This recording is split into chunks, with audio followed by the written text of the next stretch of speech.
Math 101 का lecture number 7 करेंगे, जिसका टॉपिक है ऑपरेशंस और फंक्शन। पिछले लेक्चर में अगर आपको याद हो तो हमने लेक्चर नंबर 6 के अंदर फंक्शंस का इंट्रोडक्शन किया था एंड उसकी डोमेन और रेंज के बारे में काफ़ी डिटेल से डिस्कशन की थी।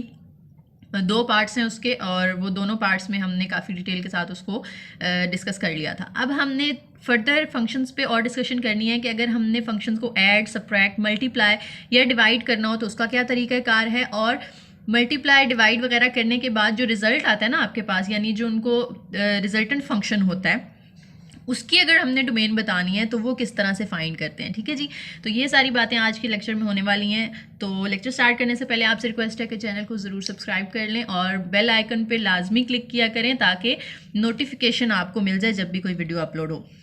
उसके अलावा अगर वीडियो पसंद आए तो लाइक ज़रूर किया करें। अगर आपको फ़ायदा होता है इस वीडियो से तो कमेंट भी किया करें ताकि हमें मोटिवेशन मिले और हम मज़ीद ज़्यादा अच्छा काम लेकर आएँ आपके लिए।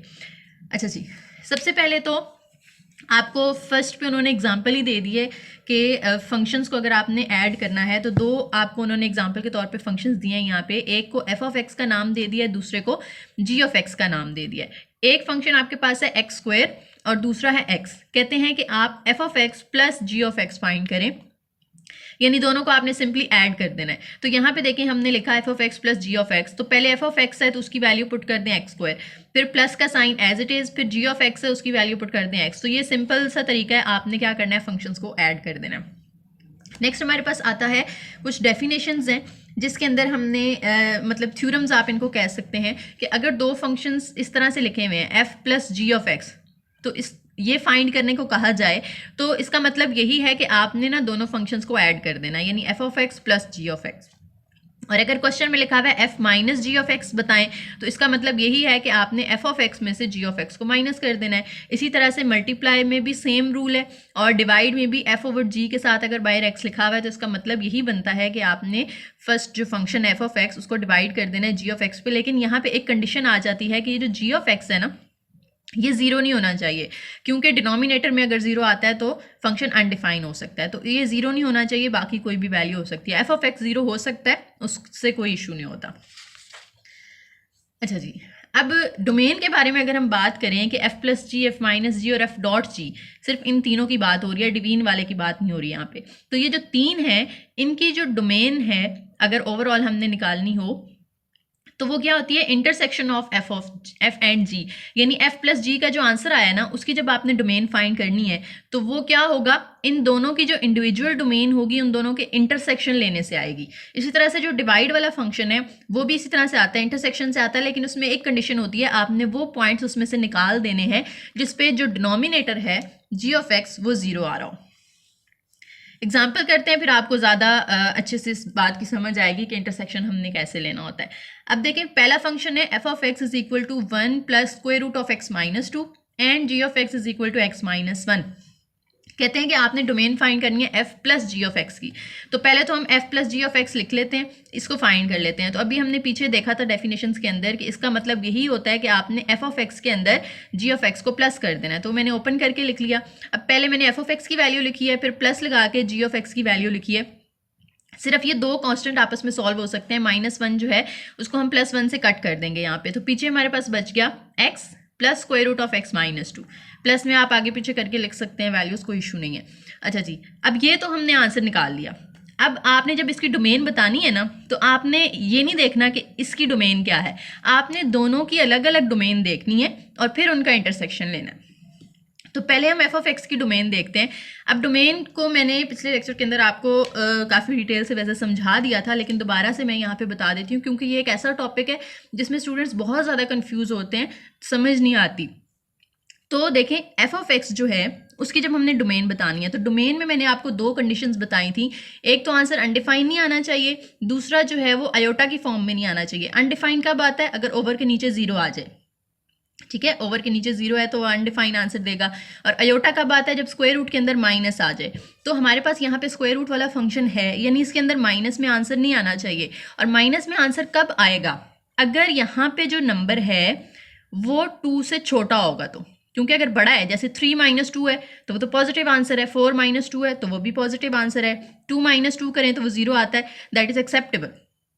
आपके पास यहाँ पे छोटा नंबर नहीं होना चाहिए, जैसे 1 2 से छोटा है ना, 1 माइनस 2 करेंगे तो -1 आंसर आएगा, ठीक है। इसी तरह से आप 0 माइनस 2 करेंगे तो माइनस, यानी 2 से छोटे नंबर जब आप इसके अंदर पुट करेंगे तो आंसर आपका क्या हो जाएगा, आयोटा की फॉर्म में, यानी इमेजिनरी आएगा। तो इसको अवॉइड करना है आपने, यानी आप 2 से छोटे नंबर इसके अंदर पुट नहीं कर सकते।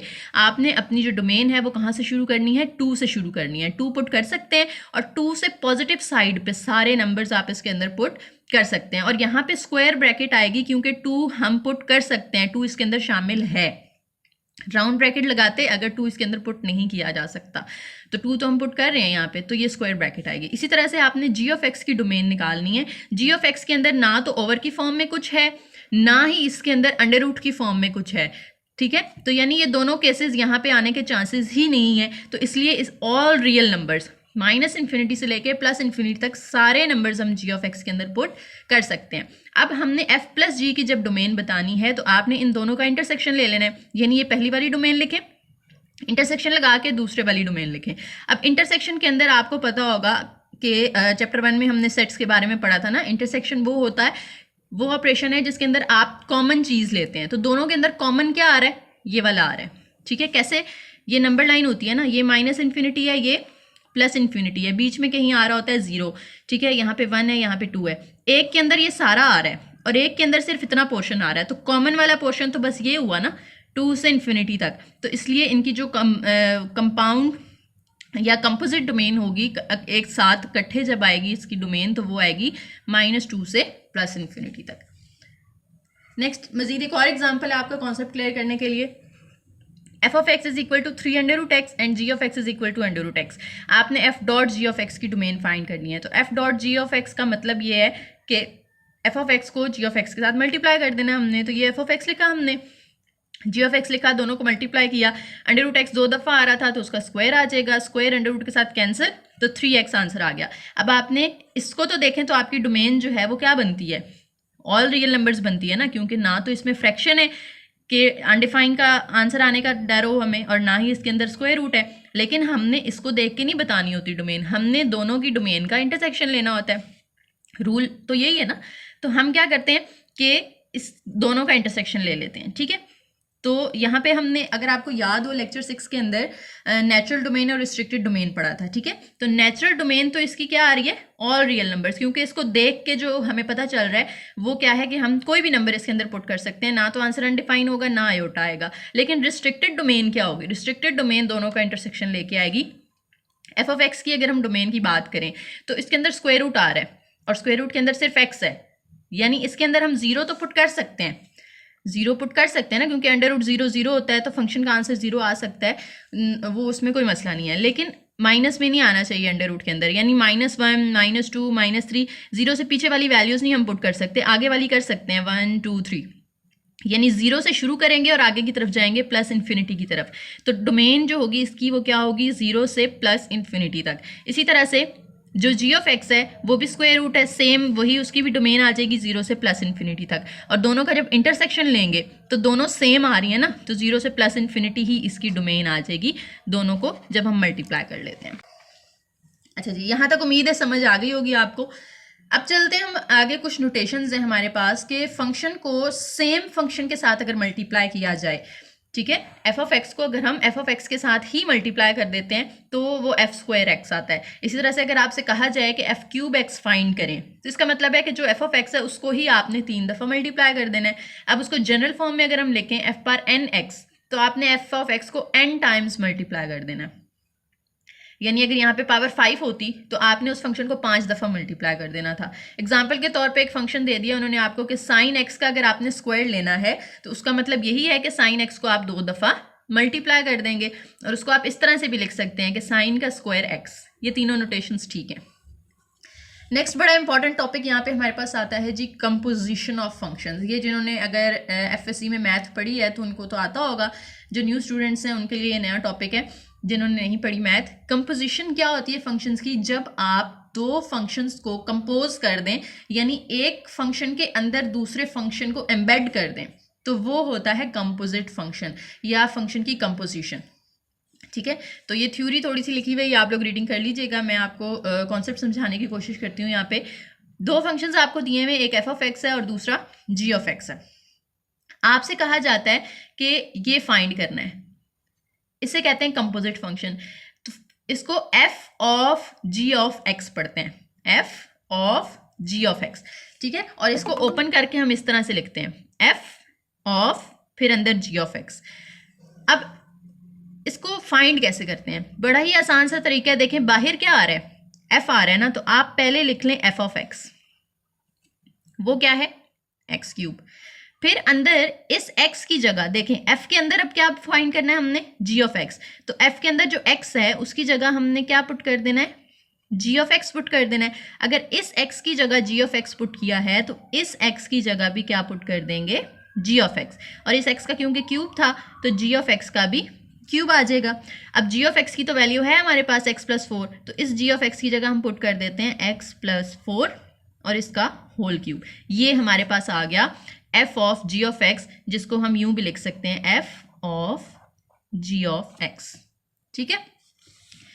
अब इसकी डोमेन जो है वो कैसे फाइंड करते हैं, ये भी वैसे ही आपने इंटरसेक्शन ले लेना होता है दोनों का। f ऑफ x की डोमेन फाइंड करेंगे, g ऑफ x की डोमेन फाइंड करेंगे, दोनों का इंटरसेक्शन लेंगे तो आपके पास इसके कंपोजिट फंक्शन की डोमेन आ जाती है। एग्जाम्पल करते हैं, f ऑफ x और g ऑफ x गिवन है और आपसे कहा जा रहा है कि आपने क्या फाइंड करना है, f of g of x, और इसकी डोमेन फाइंड करनी है। तो पहले तो हम f of g of x find कर लेते हैं ना। तो f of g of x में देखें बाहर एफ आ रहा है तो वो हम लिख लेंगे, और ओ जी की जगह हम इस तरह से उसको ओपन करके जी ऑफ एक्स लिख लिया। अब वही बात दोबारा से देखनी है हमने कि बाहर क्या आ रहा है, एफ आ रहा है, तो पहले हम एफ ऑफ एक्स लिख लेते हैं इज इक्वल टू x²+3। फिर इस x की जगह हमने पुट कर देना है g ऑफ x। जब इस x की जगह g ऑफ x पुट किया है तो इस x की जगह भी g ऑफ x पुट करेंगे, और इसका क्योंकि स्क्वायर था तो यहाँ पे इसका स्क्वायर ले लिया। अब g ऑफ x की वैल्यू जो हमें ऊपर दी हुई थी √x, वो हमने यहाँ इसकी जगह पुट की, इसका स्क्वायर था वो कट हो गया तो x+3 आ गया, ठीक है। अब x+3 आ गया, तो अगर हम वैसे देखें इसकी डोमेन क्या बनती है, ना तो इसमें फ्रैक्शन है ना ही इसमें स्क्वायर रूट है, तो इसका मतलब है कि -∞ से +∞ तक सारे नंबर्स हम इसके अंदर पुट कर सकते हैं। लेकिन ऐसा नहीं है, हमने क्या करना होता है, इंटरसेक्शन लेके फाइंड करनी होती है ना डोमेन। तो हम पहले g की डोमेन और f की डोमेन अलग अलग फाइंड कर लेंगे। जी को अगर आप देखें तो वो स्क्वायर रूट है, ये हमने पहले एक एग्जांपल की है कि इसके अंदर 0 से ऊपर वाले नंबर आएंगे, नेगेटिव नंबर्स नहीं आएंगे, तो इसकी डोमेन हो जाएगी 0 से +∞ तक, और 0 के साथ आपने स्क्वायर ब्रैकेट लगानी है क्योंकि 0 इसमें शामिल है। और इसके अंदर कोई फ्रैक्शन नहीं, कोई अंडर रूट नहीं, इसका मतलब है कि -∞ से +∞ तक सारे नंबर्स आ सकते हैं इसके अंदर। अब इन दोनों का आपने ले लेना है इंटरसेक्शन, और इंटरसेक्शन जो लेंगे वो इसकी डोमेन आएगी f of g of x की। और इंटरसेक्शन में कॉमन पार्ट कौन सा आ रहा है, वही बात दोबारा से मैं पहले भी आपको बता चुकी हूँ, -∞ है, इधर +∞ है, यहाँ 0 है। अब जो f है उसकी डोमेन ये सारी आ रही है, ठीक है, लेकिन जो g है उसकी डोमेन सिर्फ इतना पार्ट आ रही है। तो दोनों में कॉमन पार्ट कौन सा आ रहा है, सिर्फ ये वाला आ रहा है ना, 0 से +∞ वाला। तो इसलिए इसकी जो इंटरसेक्शन के बाद आंसर आएगा वो कौन सा होगा, 0 से +∞ तक। और एक और बात यहाँ पे आपने याद रखनी है कि ज़रूरी नहीं होता f of g of x का answer g of f of x के इक्वल आए। g of f of x क्या होगा, अब देखें पहले g आ रहा है तो आप g ऑफ x लिखेंगे, जैसे यहाँ पे g ऑफ x हमारे पास क्या था, √x। इसी तरह से बाद में अब f ऑफ x है, इसको हम यूं ओपन कर सकते हैं ना, g of f of x। तो अब g के अंदर क्या है, f ऑफ x है, यानी g के अंदर जो x है उस x की जगह हमने पुट करना है f ऑफ x, तो इस x की जगह भी हम पुट कर देंगे f ऑफ x। अब under root as it is f of x की वैल्यू पुट कर दें जो कि हमारे पास है x²+3, तो ये आंसर आ गया g of f of x का, ठीक है। और f of g of x का आंसर आया था x+3, तो देखें दोनों का आंसर इक्वल नहीं है, ये f of g of x का था और ये g of f of x का है। तो ज़रूरी नहीं होता कि दोनों का आंसर हमेशा सेम आए। इसी तरह से आपको क्वेश्चन ये भी आ सकता है, f ऑफ x फाइंड करें या g ऑफ x फाइंड करें। तो यही सेम तरीका है, f लिखना है, इसको अगर हम ओपन करें तो यूं लिखेंगे ना, f ऑफ x, पहले f ऑफ x लिखना है, फिर अंदर x की जगह दोबारा f ऑफ x पुट कर देना है, ठीक है। ये अगर मैं प्रैक्टिस क्वेश्चन मुझे टाइम मिला तो मैं आप लोगों के लिए उनकी भी वीडियोस बनाऊंगी, उसमें इंशाल्लाह सारी एग्जांपल्स डिटेल से करवाएंगे जो आपके हैंडआउट्स में नहीं दी हुई। अच्छा जी, नेक्स्ट हमारे पास आ जाता है डीकम्पोजिशन ऑफ फंक्शंस। अभी हमने पीछे पढ़ा कंपोजिशन, अब हमने करना है डीकम्पोजिशन। कंपोजिशन में हमने दो डिफरेंट फंक्शंस को मिला के एक बनाया। डीकम्पोजिशन के अंदर क्या होगा, एक फंक्शन दिया होगा, उसको आप 2 या 3 फंक्शंस के अंदर डिवाइड करेंगे। ठीक है, अब एग्जाम्पल नजर आ रही है आपको यहाँ पे h of x is equal to x plus 1 का स्क्वायर। अब देखें यहाँ पे हम इसको 2 फंक्शंस में डिवाइड कर सकते हैं ना। एक फंक्शन ये वाला बना लें अंदर वाला, यानी एफ ऑफ एक्स को हम कह दें एक्स प्लस 1, और फिर एक फंक्शन स्क्वायर वाला बना लें तो जी ऑफ एक्स को हम कह देंगे एक्स का स्क्वायर, यानी ये हम इस तरह लिखेंगे, एक एक्स स्क्वायर है और दूसरा एक्स प्लस 1 है। ठीक है, फिर हमने उसको मिला के लिख दिया, यानी अंदर जो है, इसको अगर मैं आपको डिटेल के साथ एक्सप्लेन करूं यहाँ पे, तो अंदर क्या आ रहा है, एफ ऑफ एक्स आ रहा है ना, तो हम कह देते हैं एफ ऑफ एक्स का अंदर है और एक्स स्क्वायर, स्क्वायर हमने जी ऑफ एक्स को कहा है तो जी बाहर है, तो जी ऑफ एफ ऑफ एक्स, यानी ये जी ऑफ एफ ऑफ एक्स ये हमें दिया हुआ था, हमने उसको जो है वो 2 पार्ट्स के अंदर डिवाइड कर लिया। अंदर वाला एफ ऑफ एक्स कह दिया, बाहर वाला जी कह दिया। इसी तरह से एक और एग्जांपल है यहाँ पे, x square plus 1 whole power 10।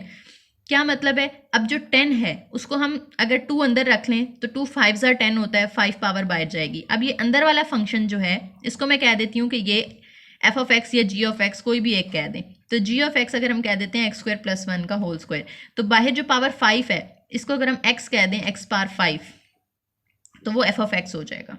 ठीक है, यानी अंदर वाला फंक्शन जी ऑफ एक्स था, बाहर एफ था, तो ये f of g of x दिया हुआ था हमें। इसी तरह से इसको बहुत सारे तरीके हैं इसको अलग करने के, जैसे 2 अंदर रखा 5 बाहर किया, या ऐसे भी मैं कर सकती थी कि 5 अंदर रखती 2 बाहर करती, तो यहाँ पे पावर 5 आ जाती, इधर एक्स स्क्वायर आ जाता।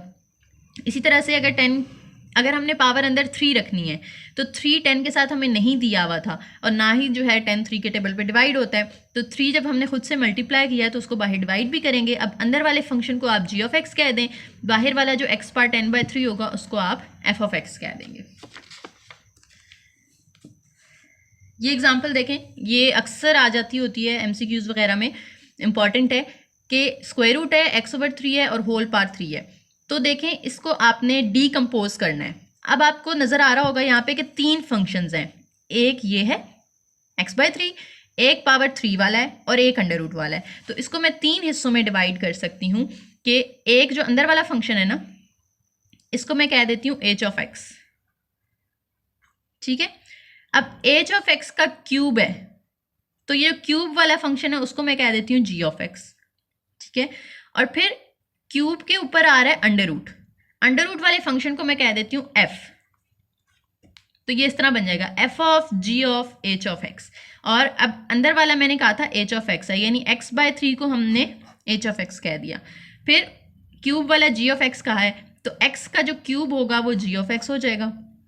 फिर इसी तरह से मैंने अंडर रूट वाले को बाहर सबसे रखा था f, तो एफ ऑफ एक्स को मैं कह दूंगी कि वो अंडर रूट है और अंदर सारा x है। ठीक है, इस तरह से हमने फंक्शन को क्या कर लिया, डीकम्पोज कर लिया। अब ये आगे टेबल है, इसमें आपको डिफरेंट एग्जांपल्स दी गई हैं कि जिसमें आपने फंक्शन को डीकम्पोज करना है। एक इनसाइड फंक्शन होगा, एक आउटसाइड फंक्शन होगा।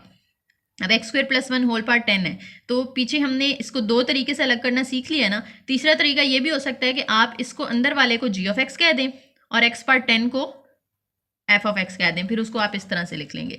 साइन क्यूब एक्स है तो साइन एक्स अंदर वाला फंक्शन है, फिर क्यूब जो है वो बाहर वाला फंक्शन है, तो उसको भी आप इस तरह से f of g of x लिख सकते हैं।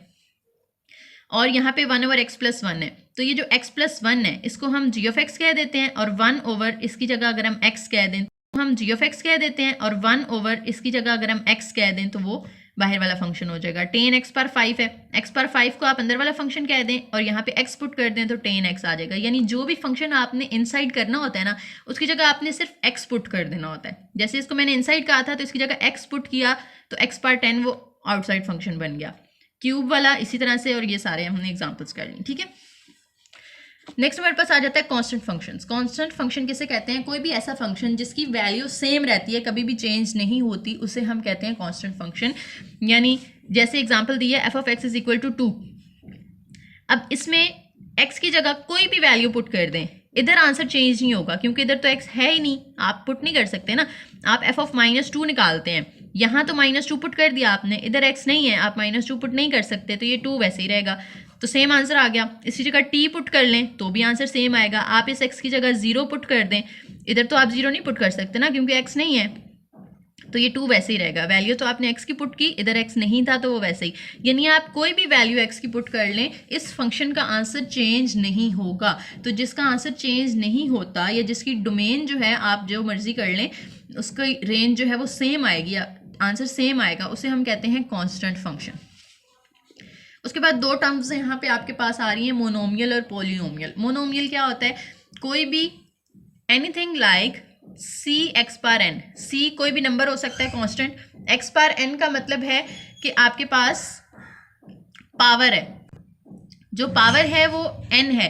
N is any non negative integer. Non negative का मतलब है कि पावर हमेशा पॉजिटिव होनी चाहिए, तो उसे हम कहते हैं मोनोमियल। जैसे 2x पावर 5, तो ये c की जगह कांस्टेंट आ गया और इसकी जो पावर n है वो क्या है? नॉन नेगेटिव है यानी पॉजिटिव है। इसी तरह से यहाँ पे √3 c की जगह आ गया और x की पावर n कोई भी पॉजिटिव नंबर। ये एग्जांपल्स होंगी मोनोमियल की। इसी तरह से अगर इसको देखें तो कांस्टेंट तो है साथ में, लेकिन पावर जो है वो माइनस में आ गई है, तो पावर नेगेटिव तो नहीं होनी चाहिए ना मोनोमियल के अंदर, ये मोनोमियल नहीं होगी। इसके अंदर भी देखें, ये इंटीजर नहीं है, ये तो फ्रैक्शन के अंदर आ गया, तो ये भी मोनोमियल नहीं होगी। नॉन नेगेटिव इंटीजर, ये याद रखना है आपने, इंटीजर हो और नॉन नेगेटिव हो, फ्रैक्शन की फॉर्म में नहीं होना चाहिए आंसर। अच्छा, पोलिनोमियल इन एक्स, मोनोमियल तो थी एक टर्म, पोलिनोमियल का मतलब है जिसमें एक से ज़्यादा टर्म हो, which have more than 1 term. जैसे 2x² + 3x + 1, अब इसके अंदर 3 टर्म्स आ गई, 2 + 5/3 + 5/3x², इसके अंदर 2 टर्म्स आ गई और पावर सबकी पॉजिटिव है, किसी की भी नेगेटिव पावर नहीं है, तो ये होगी पोलिनोमियल।